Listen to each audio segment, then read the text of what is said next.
देखिए एक्सरसाइज 8.3 का question number 15 है।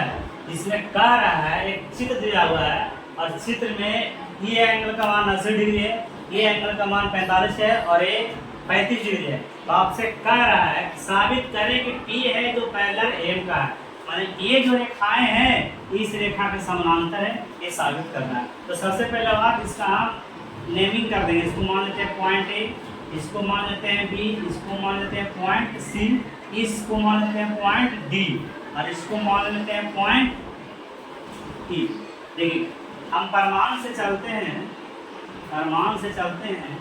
एक थ्योरम आपको पता होगा कि यदि किसी त्रिभुज की एक भुजा को बढ़ाया जाए, यदि किसी त्रिभुज की एक भुजा को बढ़ाया जाए तो उसका जो बाह्य कोण होता है उस सुदूर अंतः कोण के योग के बराबर होता है। तो हम लिख सकते हैं एंगल DCM, एंगल DCM बराबर DCM, यानी ये वाला एंगल, इस एंगल की बात कर रहा है, ये वाला एंगल DCM बराबर क्या हो जाएगा, angle CBD plus BDC plus angle BDC। कैसे भाई? ये त्रिभुज के बाह्य कोण से, कैसे? त्रिभुज के बाह्य कोण से। अब बताइए DCM का मान हमें पता नहीं है, DCM का मान हमें पता नहीं है। तो एंगल DCM बराबर लिख सकते हैं CBD यानी CB, बीच वाला होता है वो मेन एंगल होता है, बीच वाला होता है वो मेन एंगल होता है। तो B का मान हमें 45 डिग्री दिए हुए है और D का मान, एंगल D का मान हमें पता है 35 डिग्री। तो दोनों मिला करके आपका हो गया 80 डिग्री। तो एंगल DCM बराबर हो गया 80 डिग्री, यानी ये वाला एंगल का मान हमें पता हो गया 80 डिग्री। अब देखिएगा ये एंगल और ये एंगल ये तभी संभव है जब आपको पता होना चाहिए कि अगर कोई समानांतर रेखा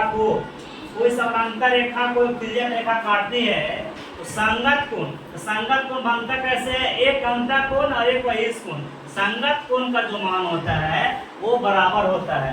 तो क्या DCM, एंगल जो आपका DCM का मान कितना हो गया 80 और आपका एंगल और भी दिया हुआ क्या है? दिया हुआ है एंगल PAC बराबर कितना है 80 डिग्री। यानी आपका ए वाला एंगल और ए वाला एंगल C और एंगल A आपका बराबर है। तो हम कह सकते हैं कि एंगल PAC बराबर जाएगा DCM, एंगल DCM। यह तभी संभव है जब रेखा समानांतर होगा। ये तभी संभव है, संगत कोण का मान बराबर तभी होगा जब रेखा आपस में समानांतर होगा। इसीलिए हम लिख सकते हैं कि जो इसको या तो AP बोल सकते हैं या CM बोल सकते हैं, या CM के जगह ना लिख करके आप A भी लिख सकते हैं, AP ना लिख करके P भी लिख सकते हैं। तो लिख सकते हैं AP है जो पैरेलल हो जाएगा इसका AP पैरेलल CM, या A न लिख करके आप AP की जगह पर आप केवल P भी लिख सकते हैं। तो P पैरेलल आपका M हो गया जो साबित करना था।